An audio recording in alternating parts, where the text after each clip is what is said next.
मैं निधि कौशिक आप सभी का स्वागत करती हूँ आपके अपने YouTube चैनल निधि कौशिक NKCC पर। दोस्तों, जैसा कि आप लोगों को पता ही है कि मैंने कंपनी को आपको बहुत अच्छे से पढ़ाया है, इसमें चाहे वो फॉर फीचर हो, चाहे रीइशू हो, चाहे premium discount and over subscription, under subscription, जो भी हो वो मैंने आपको बहुत अच्छे से कराया। आपके एग्जाम में वो 100% आने वाला है।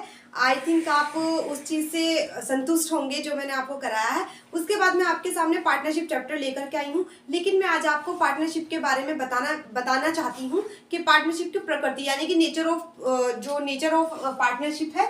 नंबर 1 मैं आपको नेचर ऑफ पार्टनरशिप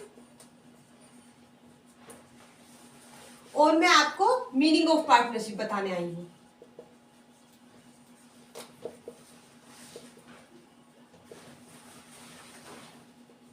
दोस्तों, नेचर ऑफ सबसे पहले हम देख लेते हैं कि what is the meaning of partnership. आप सभी को पता ही होगा कि पार्टनरशिप का मतलब होता क्या है। पार्टनरशिप का मतलब क्या होता है कि जब कोई व्यक्ति आपस में मिलकर कुछ काम करते हैं तो वो पार्टनरशिप होता है, ठीक है। लेकिन उसकी प्रकृति कैसी होती है, उसका नेचर कैसा होता है, हमें वो जानना बेहद ज्यादा जरूरी है। तो हम क्या करते हैं कि ऐसा होता है कि जब एक व्यावसायिक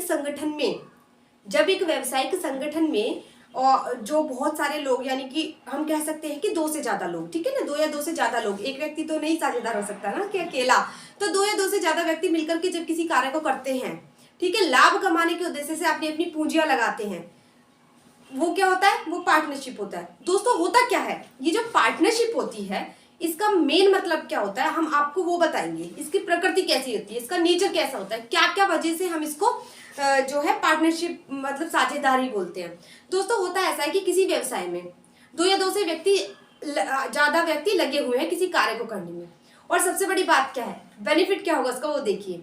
आपके पास मान लीजिए 4 साझेदार लगे हुए हैं, 4 व्यक्ति हैं, आपस में मिलकर के कुछ काम कर रहे हैं, अपनी पूंजी दे रहे हैं, लाभ को आपस में बांट रहे हैं। तो कहने का मतलब क्या हुआ कि वो जो चारों व्यक्ति हैं उनके पास अपनी विशेष योग्यता होगी, सबके पास अलग अलग स्किल होगा, सबके पास अलग अलग मतलब एक अलग अलग आर्ट होगी, सबके पास अपनी आर्ट अलग होगी, स्किल और मतलब बहुत सारी चीजें हैं जिनके अंदर डिफरेंट डिफरेंट गुण होंगे, उनके पास अपनी अपनी स्पेशलिटीज होंगी, आपस में सबके जो अलग अलग है अपनी उन अलग अलग स्पेशलिटीज को, अच्छी अच्छी गुण वाली जो स्किल्स वगैरह हैं उन सबको कलेक्ट करके इस किसी एक ही व्यवसाय में लगा करके उस व्यवसाय को, उस व्यापार को बहुत बेहतर बना करके बहुत ऊंचे ओहदे पर ला सकते हैं, बहुत ज्यादा प्रॉफिट कमा सकते हैं। सबकी एबिलिटी ज्यादा है, अलग अलग है, मतलब सबकी एबिलिटी डिफरेंट डिफरेंट है, सबके पास डिफरेंट डिफरेंट आर्ट है, डिफरेंट डिफरेंट स्किल है। उनको जब वो एक ही व्यवसाय में लगाएंगे तो सोचो वो कितना प्रॉफिट जो है लेने के लिए आगे बढ़ रहे हैं। तो दोस्तों, इस तरीके की कुछ इस प्रकार की इसकी होती है प्रकृति, यानी कि नेचर होता है ये पार्टनर्स का, ठीक है दोस्तों। अब क्या होता है, अगर मैं एक लैंग्वेज में बोल दूं आपको कि 2 या 2 से अधिक व्यक्ति आपस में किसी व्यवसाय संगठन के अंदर लगे हुए हैं, उसमें कार्य कर रहे हैं, अपनी अलग अलग योग्यता, अपनी डिफरेंट डिफरेंट स्किल्स के साथ कार्य कर रहे हैं और लाभ कमाने के उद्देश्य से कर रहे हैं और लाभ कमा रहे हैं, तो वो क्या हो रहा है दोस्तों, वो हो रहा है पार्टनरशिप। यही कई ये जो पूरा ग्रुप होता है पार्टनर्स का, वो कहलाता है फॉर्म, क्या कहलाता है, और उसमें जो लगे व्यक्ति हैं वो कहलाते हैं पार्टनर्स। तो ये तो पार्टनर की प्रकृति आपको समझ में आ गई होगी, नेचर ऑफ पार्टनरशिप। ये नेचर ऑफ पार्टनरशिप आपको समझ में आ गया होगा। अब आ जाओ मीनिंग ऑफ पार्टनरशिप, ठीक है दोस्तों। मीनिंग ऑफ पार्टनरशिप का भी मतलब वही है, सेम टू सेम। सबसे पहले तो हम आपको बता दें, इसका एक अधिनियम होता है, एक्ट होता है एक, ठीक है दोस्तों। तो पार्टनरशिप क्या होता है, अब हम ये समझ लेते हैं कि मीनिंग ऑफ पार्टनरशिप क्या है।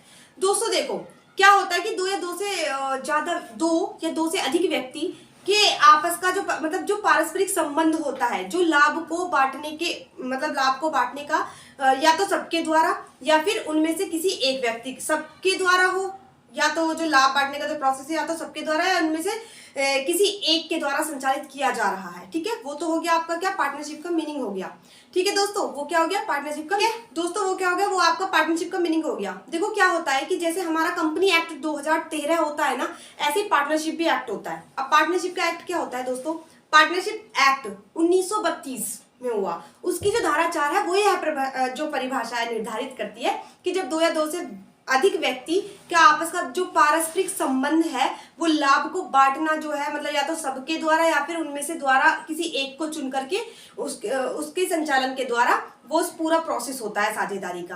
ठीक है दोस्तों, ये तो हो गया आपकी साझेदारी का मीनिंग। अब होता क्या है कि साझेदारी हमारी दो प्रकार से हो सकती है।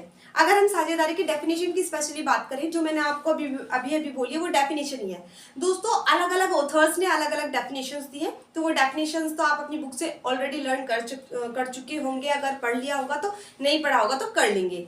तो दोस्तों होता क्या है कि अगर मैं बात करूं कि इसकी परिभाषाएं कितने टाइप से हो सकती है, तो इसकी परिभाषाएं दो टाइप से हो सकती हैं। एक तो वैधानिक तरीके से हो सकती है और एक सामान्य तरीके से हो सकती है। बोलो तो एक लीगली हो सकती है और एक जनरल हो सकती है। एक लीगल डेफिनेशंस, जनरल डेफिनेशंस, ये हो गए इसके टाइप ऑफ जो आपके डेफिनेशंस हैं। ठीक है दोस्तों, अगर मैं आपसे बात करूं, एक पहली बात तो ये है, ये जो मतलब अगर ये सामूहिक रूप से कार्य करता है दोस्तों, अगर ये सामूहिक रूप से कार्य, ये जो सामूहिक रूप है तो वो तो हो गया फर्म, और उस फर्म में जो अलग अलग व्यक्ति हैं वो हो गए साझेदार। ठीक है, अगर व्यक्ति की बात करी जाए तो साझेदार हो गए, और जो एक फर्म होती है जो सामूहिक रूप से बोलेंगे तो उसको फर्म बोलेंगे। तो फर्म और साझेदार में ये डिफरेंस है कि सामूहिक रूप है तो फर्म, और उसमें जो लगे व्यक्ति हैं वो अलग अलग काउंट करें तो वो हो गए साझेदार।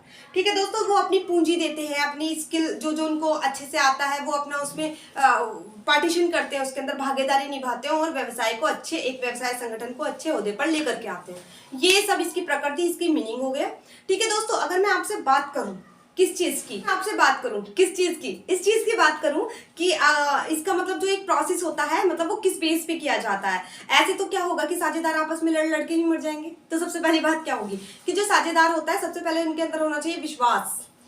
क्या होना चाहिए उनके अंदर होना चाहिए विश्वास। कार्य अगर तुम कर रहे हो तो बिना विश्वास के कैसे आप किसी व्यक्ति के साथ एकजुट होकर काम कर सकते हो, नहीं कर सकते हो। तो विश्वास होना चाहिए। विश्वास पात्र बनाने के लिए ही उनमें अविश्वास ना, उनमें फूट ना डले, इस चीज की वजह से हम बनाते हैं इनके खाते। उनके जो खाते हैं वो सत्य होने चाहिए, स्पष्ट होने चाहिए, न्यायपूर्ण ढंग से होने चाहिए। तो ये तो हो जाता है इसका। क्यों बनाते हैं हम खाते? इसीलिए तो बनाते हैं कि उसकी सत्यता की जांच की जा सके, और मतलब कि हम अकाउंट्स बनाते रहेंगे तो कोई गड़बड़ ही नहीं होगी। अगर हम अलग अलग पार्टनर्स के खाते बना करके लिखते हैं कि किसकी कितनी पूंजी आई, किसने क्या करा है, वो हम सब जब हम एक खाते के अंदर लिखते रहेंगे तो मतलब जो आपस में साझेदार है उनको विश्वास बना रहेगा कि सारी चीजें लिखित में तो है एटलीस्ट। इसीलिए इनका एक पार्टनरशिप डीड भी बनाया जाता है, जो कि मैं आपको नेक्स्ट पार्ट में बताऊंगी कि पार्टनरशिप डीड होता क्या है दोस्तों। ठीक है, नेक्स्ट पार्ट में मैं आपको बहुत डिटेल में पार्टनरशिप डीड बताने वाली हूँ, ताकि जो है भाई देखो, कानूनी तरीके से करना भी जरूरी है, कल को कोई लड़ाई झगड़ा ना हो, इसी वजह से न्यायपूर्ण मतलब न्यायिक ढंग से भी होना कार्य जरूरी है। तो ठीक है, डीड बाद में बताएंगे। पार्टनरशिप डीड यानी कि साझेदारी से लेके होता है वो बात की बात है। फिलहाल हम सिर्फ अभी साझेदारी का अर्थ समझ रहे हैं, और उसको मतलब उनके अंदर जो है विश्वास पात्रता कैसे बनेगी वो सब देख रहे हैं। तो विश्वास पात्र बनाने के लिए क्या होगा, जो आपके खाते बनेंगे वो स्पष्ट न्यायपूर्ण होने चाहिए। ठीक है, क्यों? जिससे कि उनके बीच में विश्वास बना रहे। ठीक है दोस्तों, ताकि वो जो लाभ हानि जो भी शेयर करें आपस में अपनी पूंजी के अकॉर्डिंग, या उन्होंने जितना भी शेयर अपना किया होगा, या पहले ही पार्टनरशिप डीड के अंदर लिखित में दे दिया होगा कि किसको कितना पार्ट मिलने वाला है, लाभ का या हानि का, तो वो सब इसके अंदर होगा। दोस्तों मेन कारण था हमारा आज की वीडियो बनाने का कि हम आपको nature of partnership, meaning of partnership बता सके इन डिटेल। तो हमने आपको वो बता दिया है। अब हम क्या करेंगे, अब हम ये करेंगे कि सबसे पहली बात क्या है, इसमें एक से ज्यादा व्यक्ति होते हैं, यानी कि दो या दो से अधिक व्यक्ति होते हैं। इनके बीच में कॉन्ट्रैक्ट होता है। इनके बीच में क्या होता है? कॉन्ट्रैक्ट होता है, यानी कि जो साझेदार होते हैं इनके पारस्परिक जो संबंध है वो किस पे टिका होता है? कॉन्ट्रैक्ट पे टिका होता है। तो और क्या कहते हैं कि बहुत सारी इसके अंदर लीगली प्रोसेस होते हैं। ठीक है, लीगल प्रोसेस होना जरूरी है। तो ये सब इसके अंदर होता है, और मैं आपको पार्टनरशिप इन डिटेल बहुत अच्छे से समझाने वाले हूँ दोस्तों। पार्टनरशिप डीड के बाद ही हम आपको पूरे फॉर्मेट को अच्छे से याद करवाएंगे, एक एक फॉर्मेट आपके दिमाग में छपवा देंगे। ठीक है दोस्तों, तो क्या होगा, आज आपको हमने आपकी इसकी प्रकृति और इसके जो मतलब मीनिंग है वो अच्छे से समझा दिया है। पार्टनरशिप डीड हम नेक्स्ट पार्ट में समझेंगे, वो भी बहुत अच्छे से, बहुत डिटेल में। तो थैंक्स फॉर वॉचिंग।